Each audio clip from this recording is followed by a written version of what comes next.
Hello students, let us start with absolute refractive index today. Refractive index of a medium with respect to air or vacuum. Here C represents, if we say that absolute refractive index is given by n, which is equal to C upon V.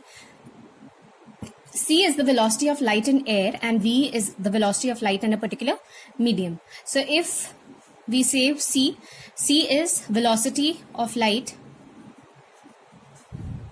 in vacuum or in air to the velocity of light in a medium or in a substance, right? If we say that diamond has a refractive index of 2.42, what does this mean?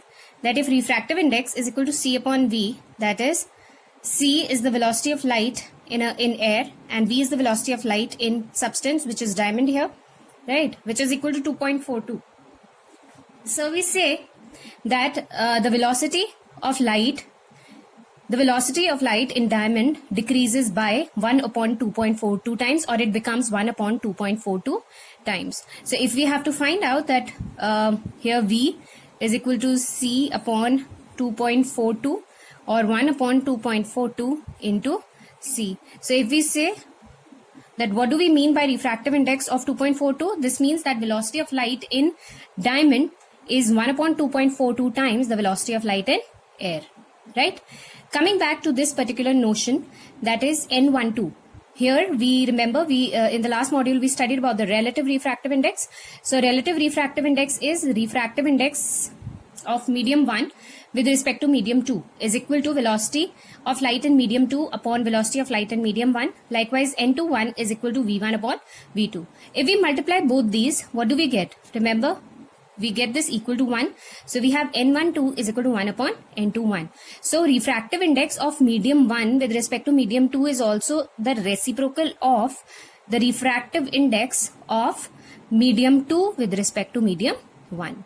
Right? So these are three important, very important formulas that we can see. That one is of the relative refractive index. The other one is the reciprocal of the refractive index of the two medium with respect to one another. And then we have the absolute refractive index, that is C upon V. We will be referring to both absolute as well as the relative refractive index. You have to be very careful. Relative itself means as compared to another medium. So when we compare the refractive index of one medium to another, we are talking about relative refractive index. And when we are talking about the velocity of light in air to that of velocity of light in a particular substance, this means we are talking about the absolute refractive index. Next term that we'll be discussing shortly is the optically denser medium and the optically rarer medium. So optically denser medium, as we have already studied, we have three mediums: solid, liquid and gas. Out of these, the densest would be, the heaviest would be solid. Why? Because of its molecular arrangement. And because of the molecular arrangement, it would somehow prohibit the passage of light. As a result, the velocity of light in solids would decrease. And as the result, the speed or the velocity of light in solid decreases, the bending of light will take place towards the normal, right? Whereas gas or air, it's the rarer. So the velocity of light increases in case of gases. So it moves more easily, it moves quickly. So here we can say that light bends away from the normal, right? Our next topic is spherical lens. What is a spherical lens? A transparent medium bounded by spherical or curved surfaces, or one spherical and the other plain transparent surface. So if we have two surfaces, if they are overlapping one another, we come across two transparent mediums that are overlapping one another, we get a shape of a convex lens. So if we have two surfaces in this way, two spherical surfaces, transparent surfaces in this way, this particular part is known as the convex lens. And if we have placed two spherical mediums in without overlapping one another side by side, this particular space in between the two spherical medium is also known as the concave lens, right? So we'll be studying about the two types of lenses. That is, we have lens. We already know that just as mirrors they support the reflection of light, in the same way lenses, they allow the refraction of light, that is bending of light. Now, what are the rules? Let us study about the two types of lenses first, the convex lens and the concave lens. So, convex lens, as we know, the structure is like this. I have already drawn here. And a concave lens is somewhat like this. So, at the ends, it is tapered, it is thin, right? And here it is thick at the ends. It is broader at the ends. If we see the center is thicker, and here the center is thinner comparatively, right? This type of lens is known as converging lens, and this type of lens is known as the diverging lens, right? Next, we'll be studying about the rules, but before that, let me talk about the terms that we use in case of lenses.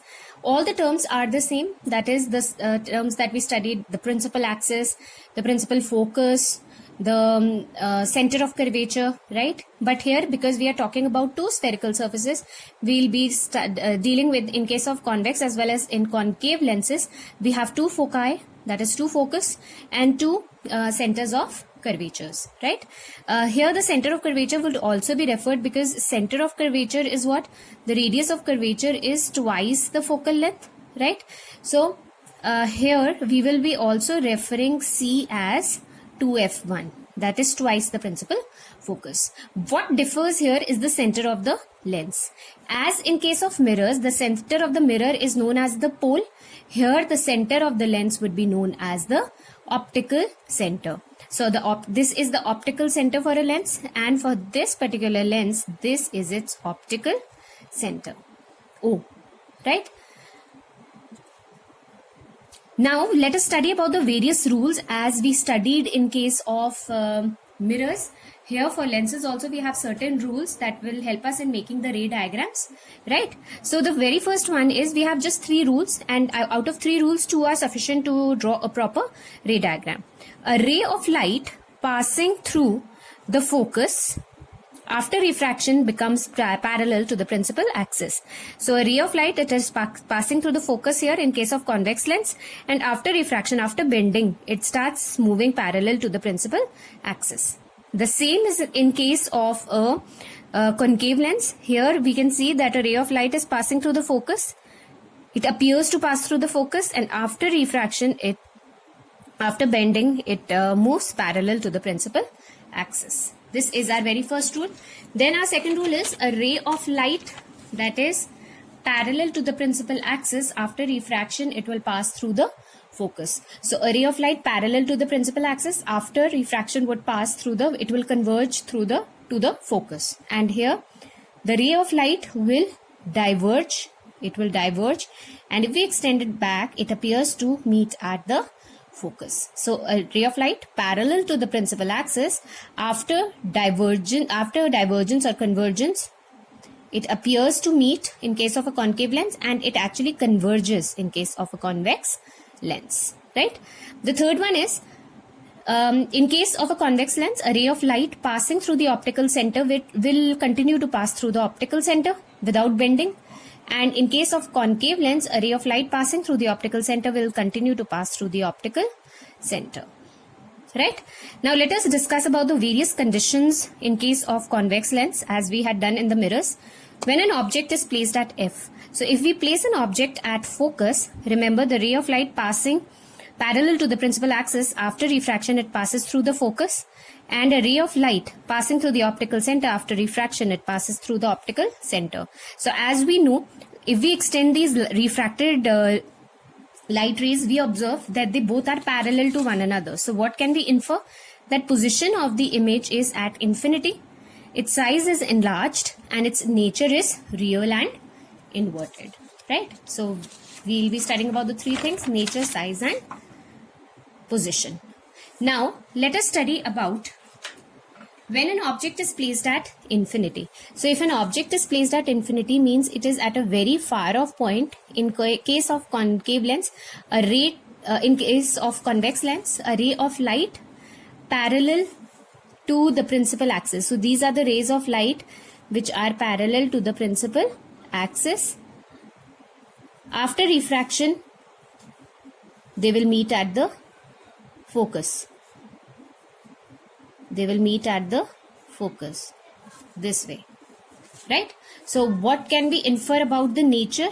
The nature is real and inverted of the image, right? So it basically, in case of convex lenses, we obtain real and inverted image. Just one exception is there, we will study about it. The position is at f, at focus, and size is small or diminished, we can say, or point size, right? Next condition is when the object is placed at C. So if an object is placed at the center of curvature, here C1 I have referred and C2. So C1 can be written as 2f1 because basically in the books it is written as 2f1 and 2f2, right? So a ray of light, now an object is placed at C. So a ray of light parallel to the principal axis, after refraction, it will pass through the focus. It will pass like this, right? And if we say a ray of light here, if it passes through the optical center, then even after refraction it will pass through the optical center. So what do we infer? We infer that the image is formed at C. So what can you see? The size is the same, the image is formed as C, and it is real and inverted. So what is the nature of the image? It is real and inverted, right? Position is at C, or we can say 2f2. What is the size? Size is same as the object, right? So very simple it is. Once you are aware of the rules that we've used in case of mirrors, they allow bouncing back. So usually the ray of light coming from the object, it traverses back or it moves back, gets bounced back. But in case of transparent medium, in case of lenses, it will be passing through the medium after bending. Now, when the object is placed between F1 and O, so between F1 and O, anywhere if I place this object like this, remember, a ray of light parallel to the principal axis, after refraction, it will pass through the focus like this, right? And a ray of light passing through the optical center will continue to pass through the optical center. So as we know, if we increase it on this side, this will get broader. So what do? Is we extend this particular light ray backwards, right?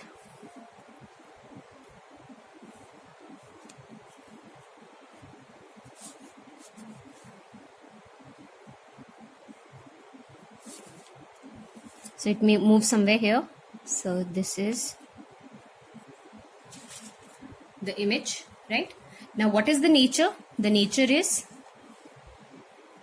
virtual and erect. Position is beyond C1, right? And size is enlarged. So this is one exception to the convex lens, that only in this case a virtual and erect image is formed, and in rest of the others the image formed is real and inverted. Next we have when an object is beyond 2f1. So beyond 2f1 means if an object is placed somewhere here, right? So we have a ray of light passing parallel to the principal axis. After refraction, it passes through the focus this way, right? And if a ray of light is passing through the optical center, it will continue to pass through the optical center this way, right? It should be straight. The line must be straight here.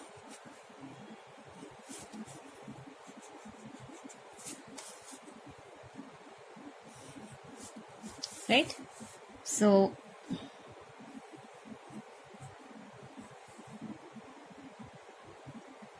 right now, what is the nature? The nature is real and inverted.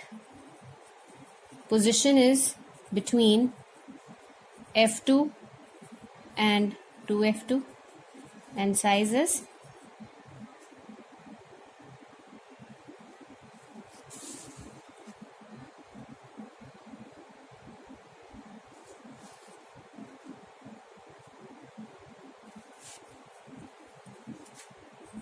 enlarged. Right? Next we talk about when an object is placed between f1 and 2f1. So when an object is placed somewhere here between f1 and 2f1, what will the image look like? A ray of light parallel to the principal axis. After refraction, it will pass through the focus this way. And if a ray of light is passing through the optical center,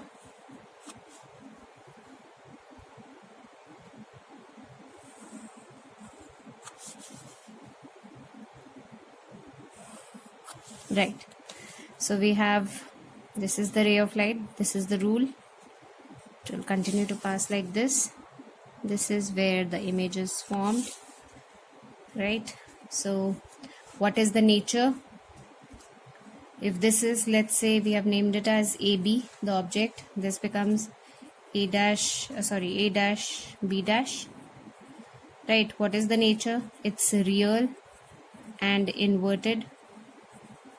What is the position? The position is beyond 2f2 and size is enlarged.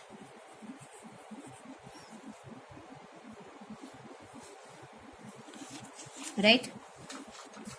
This is all about the ray diagrams in case of convex lens. We come to the concave lens now. When the object is placed at infinity, right? So what will the image, where will the image be formed in this case? So let us mark our, let us mark the focus. The focus, let's say,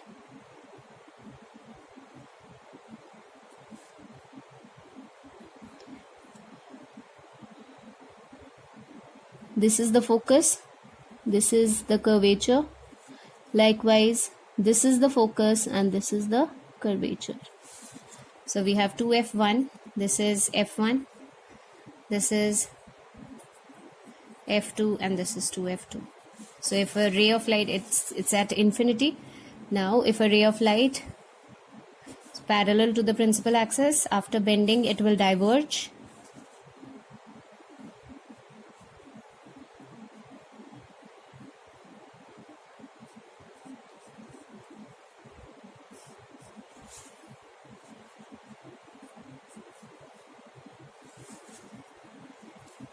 And likewise, if a ray of light is parallel to the principal axis, after refraction, it will diverge.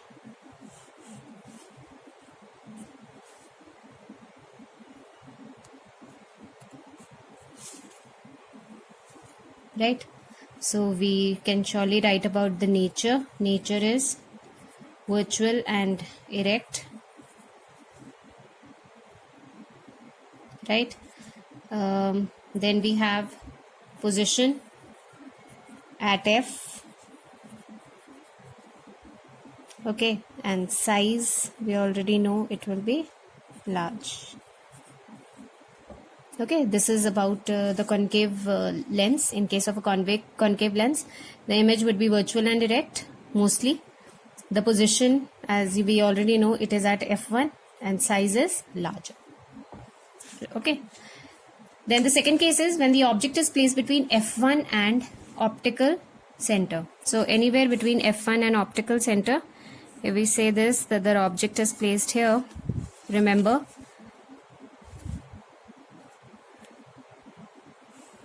a ray of light parallel to the principal axis. After refraction, it will diverge this way, and if we extend it back, it will move at focus, right? Then we have a ray of light